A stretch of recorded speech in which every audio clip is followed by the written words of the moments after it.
everybody? Tom, PC editor at IGN, here with Richard Garfield, the designer behind Artifact, and we're here to break down some of the high-level strategy in a draft match. If you want to see us draft the deck we are playing with, we have another video. You can go click that, watch us kind of go into all the inside of why we picked the cards the way we did, why we built it the way we did.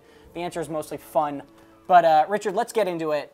We are now fighting with this mostly black with a little bit of blue and green deck that we're playing. Yeah, that's right. So what do you do at the beginning of a match? Like, how do you immediately survey the battlefield? Well, I like to certainly check out all the lanes and see what the matchups are, and we can see here that we not only neither of our heroes are dying, and we've got nothing we can play, so there's not much going on here. But if I could play something here, I would just check ahead to see whether there was something that I better save. Right. Now here, there's no saving because we've got three different colors. We've got three different colors out there, so I can only play everything in one lane as it is. Yeah. In fact, the only card that we're going to be able to play are the trebuchets in the third lane. That's right. With our black hero. So we can just pass along there. Not a lot going on in this lane, it looks like, either. He's got a Magnus as well, so we're sharing a hero there.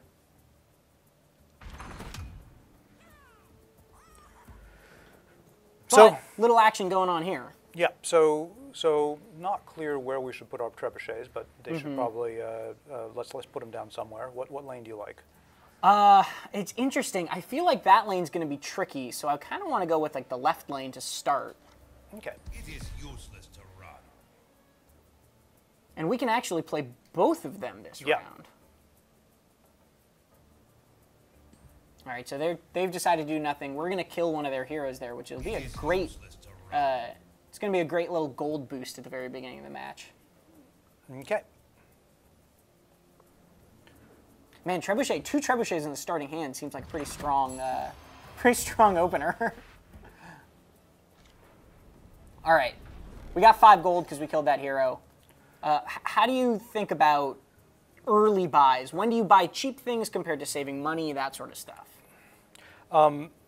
So I usually don't save up my money. I like all the cheap stuff as opposed to saving up my money for anything in particular except for golden tickets occasionally. But I think getting this cloak or getting the fountain flask is good. Yeah, I agree with that cloak for sure. Okay. It's kind of a little unfortunate that the secret shop also popped up a cloak there. Yeah. So now we're going to decide where to put the sniper, and the only lane which would probably be bad to put them in is down here because that would double up our black heroes in one lane. Front lane is pretty good though, and 15 so seconds remaining. Yeah. Because he doesn't have much much defense, which means that putting him in a busy lane, well, either lane would probably be fine. So, and also, we don't have any black cards that we can use with him yet, but we're about to draw 2. Is that right? Yeah. Each round you draw 2 new cards, so we could get them pretty soon. And we actually got some good placement there, where he lined up with the creep rather than the enemy hero. That's right. Although that particular enemy hero lineup is not so bad because this guy's not very big either. So one thing that's interesting about this matchup is you can see our opponent has drafted two. What are these guys? Skywrath Mage, yeah. And so we can expect 6 of these Mystic Flares from their deck. And what does that do? 12 damage evenly divided among units and a unit and its allied neighbors. Oh wow. So there's going to be a lot of kind of direct but randomized damage coming at us. Yes. So we can drop down this cloak, which is actually we could buff him up if we can look ahead. She might be a good target for that too. Putting out the Vandal, this is probably this is the lane probably to do good it because we've got the trebuchets putting extra damage on it, and putting somebody in front of that hero is not bad either because that hero is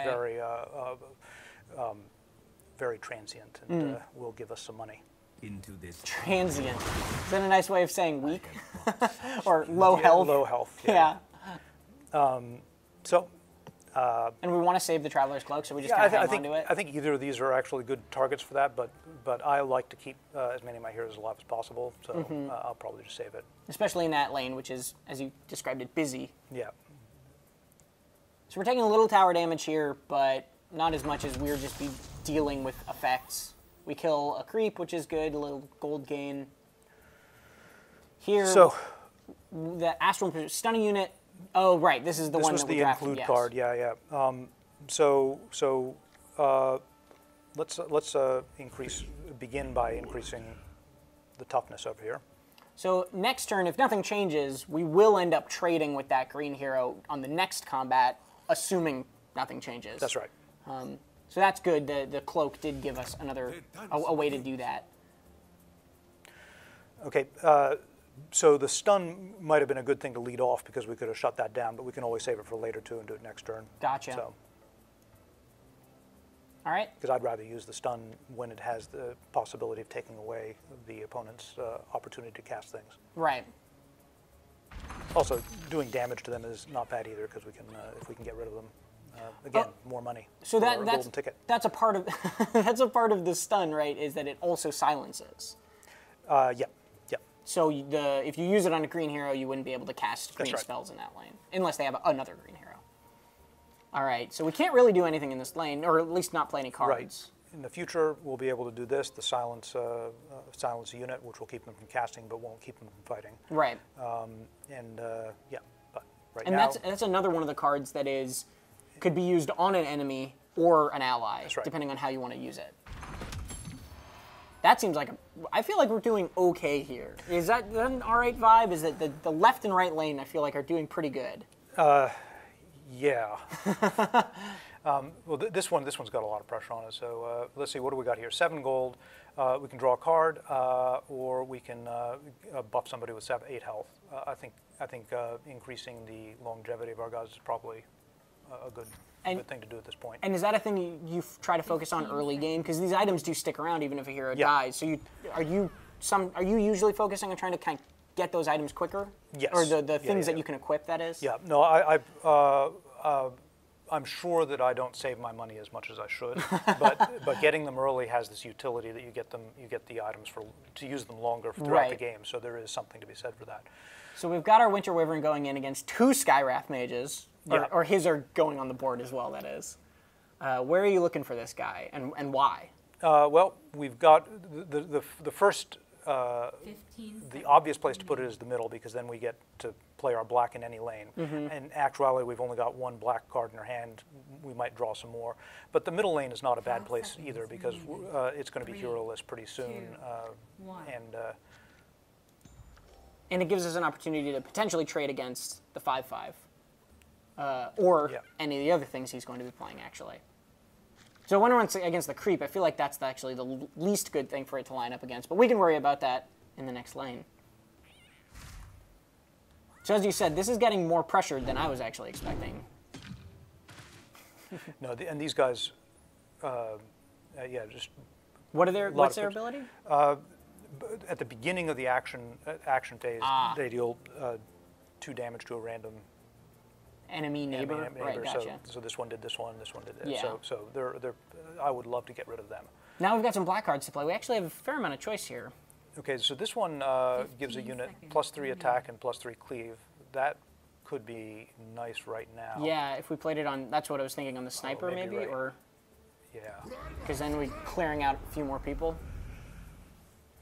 And we could even potentially play the Furline Mantle on Magnus and save him. Yeah. Because if the items are free. Oh, wow. That didn't go great. Nope. That brings up an interesting question, though, which is, how do you, like, what cards are you worried about right now, right? Like, how much are you thinking ahead about, like, okay, my opponent has these colors, which means they might have these effects? You should be thinking about that a lot. Right now, though, I'm thinking just turn to turn. In particular, since you know so much of the deck is based on these guys, you can predict those plays. All right, what are you thinking here, then? 15 seconds. So I'm thinking about keeping this guy alive, and then we've also got the the astral imprisonment, we could shut down this guy. Oh yeah, save a little damage. Because he wouldn't be targeted by an attack this turn anyway, so the damage immunity doesn't matter. Is there a way to keep our blue hero alive? I'm trying to think. Oh, well, we got the man. Oh, so we'd have to replace. We'd have to replace item. it, so that's not very exciting. Right. No, but you know, losing a hero is not the worst thing in the world. So. And the Winter Wyvern's ability, which would let him move to a different combat position. And give him +4 attack. But it's an empty combat position, so we wouldn't be able to switch. Yeah. Yeah. Well. He wouldn't be able to switch with the blue hero to save his life. No. No. So we could swap him over to kill the satyr before it gets too big. Yeah, maybe that's a good idea. On wings, winter. That +4 attack also, I forgot about that part.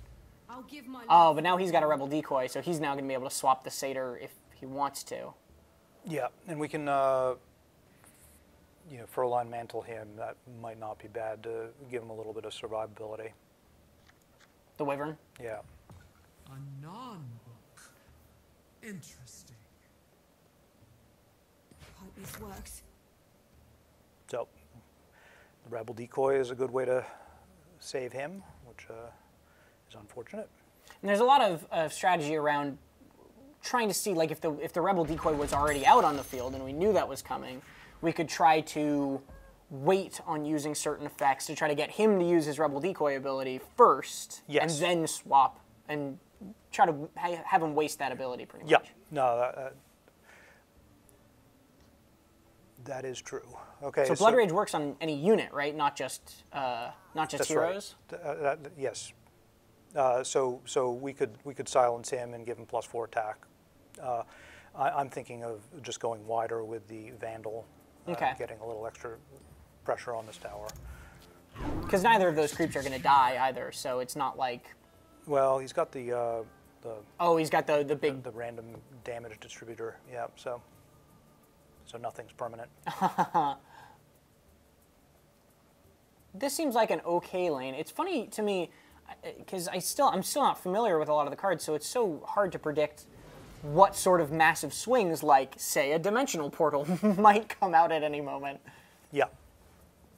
No, that is certainly as you get to know the cards better, you can anticipate what the different threats, the different colors are going to be bringing. So do you consider the fact that our Bloodseeker is the unblocked one, is that lucky or unlucky? Is it good that he's not killing, or that he's dealing damage instead of killing a creep, or would you rather him kill the creep here? I think probably doing damage is probably better, given the way we've drafted. Mm-hmm. Kind of more focused on just dealing tower damage. Yeah. If it was taking out an enemy, if this guy was over here, you know, my answer would be different. Yeah. I'm also realizing that we are wasting our turn timer a little bit, so we might have to. Oh, yeah. We don't have enough money for the golden ticket. I'm so sorry. Darn. Saved. We'll save up. We'll Saved save up by my own lack of restraint. The nice thing is we don't have to decide where to put any heroes this round. I mean, that's nice, but staring down this board, I'm not entirely happy about it. This board will be gone soon. We won't have to look at it. And do you mean just because we're going to abandon that tower? No, just because it'll move to the side and then we won't have to look at it. You mean we physically won't have to look at it? I mean, I can go over here right now if it makes us feel better. How many rounds about does a game usually last? Like, roughly? Now. Because the reason I ask is we're dealing 4 damage to that tower per turn, right? Yep. So in 6 turns, that tower is going to die unless he destroys the improvements on it. Which means we could potentially abandon this lane and just focus on killing one other tower. 6 turns is too long to gamble 6 turns on, is but too it's long. Okay. you know, but it's definitely something. So if we are able to. So he's even leaving. He knows it's dead. Yeah. No, it's going to be hard to stop him. In particular, we don't have any big clears that I can remember because we focus so much on the direct tower damage. We've got a couple cards that are the deal 2 to all enemies or deal 4 to all enemies, right? I can't remember the exact names. Yeah. But not a whole lot besides that, like you said. Oh man, he's going hard. So he's putting more minions or more creeps that are just sort of disposable here, but he's taking out his hero to kind of So he's put him somewhere else. Getting his heroes into other lanes. So that's very nasty for us because we've got this threat, and he doesn't even have any heroes committed here. Yeah, so, that's rough. All right, here we can actually play cards though, which is nice. Yeah, a good change. Sister of the Veil, you actually get to. You can choose her combat target. Yeah. But there's not quite enough she can do. We could potentially, we can't play the Sister of the Veil and Blood Rage, unfortunately. Otherwise, we would be able to. We could put her here and. Well, the armor would block that, right? The armor, yeah, I thought it was 5/5. It is 4/5, so that's not going to do it. 15 seconds remaining. We could just play the Sister of the Veil just to block some damage, essentially. Yeah. Well, it wouldn't be just blocking, getting some damage out there. Right. Yeah. Yeah, I don't mind that onto the Wrath, 3, 2. the mage there. Tell me, Oracle, what name is on my list? We could also use her to now focus on the creep and clear that, but you'd rather just deal damage to the hero? Well. Oh no! So that was that random to its unit and its neighbors, so but they didn't have any neighbors. All alone. I can use this.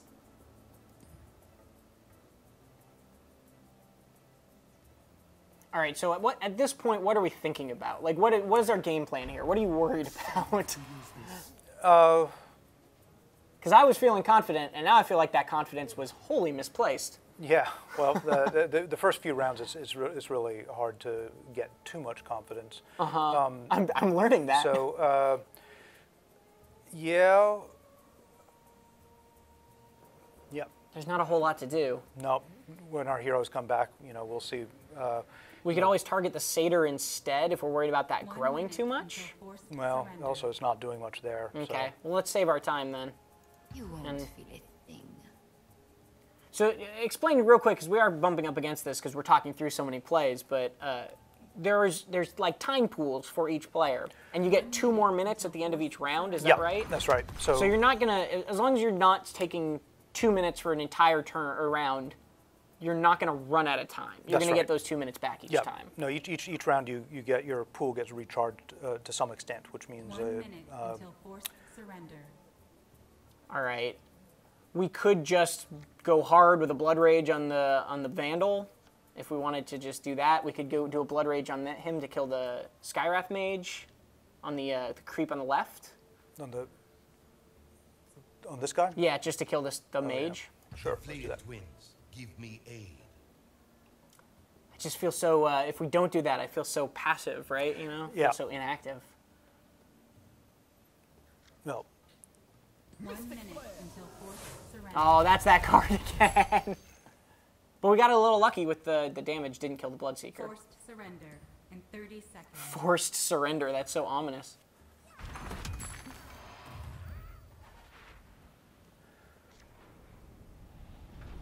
Okay, so we've got 8. Well, we won't be needing that because our guys have been having no problem getting back to the fountain. Yeah, let's just get some armor. All right. I like that plan. Plus, it saves us a little money in case the golden ticket pops back up. Okay, so we've got 1 of every color. Our mana is 7, so we'll be able to assassinate. Okay. I feel like we want to go into the middle and the right lane. I feel like we kind of want to abandon the left lane. Yeah. You don't feel as confident about that. I trust you here. Yeah, well, I think we have to do this lane. I think so. I think the middle, you are right. The right lane, we've got to hope that that holds on its own.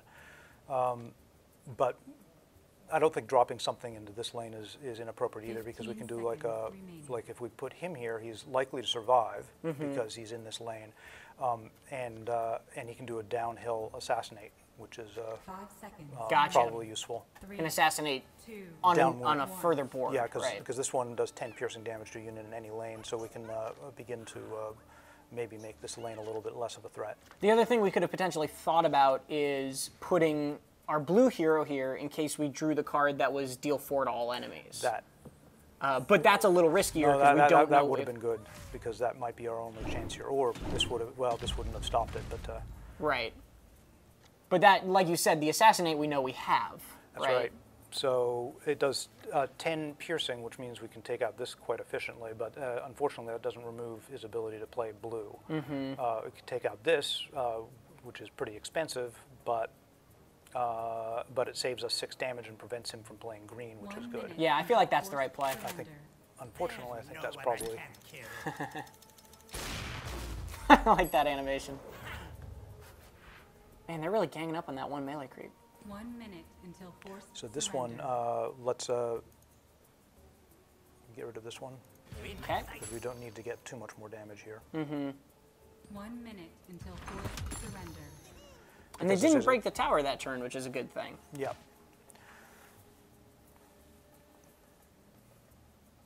1 minute until forced surrender. Oof. No, the blue is certainly what we wanted. Yeah. So we are going to lose this tower this round. So I think this is fine. You're no match for me.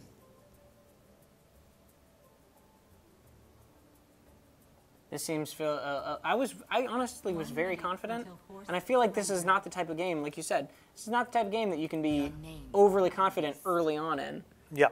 It's it can twist and turn on you in unexpected ways. I'm sure it would have been far less confident if I knew the cards better, but man, this snowballed fast on us. Like Yeah. you said, that Skywrath Mage is 6 of that card. He's had it so much that he's been able to clear really, really efficiently. Right. Well, with 6 in a 40 card deck, you can get it Forced pretty surrender. consistently. In So I feel like 30 we want to go Blood Rage in the middle, right? Just to Sure.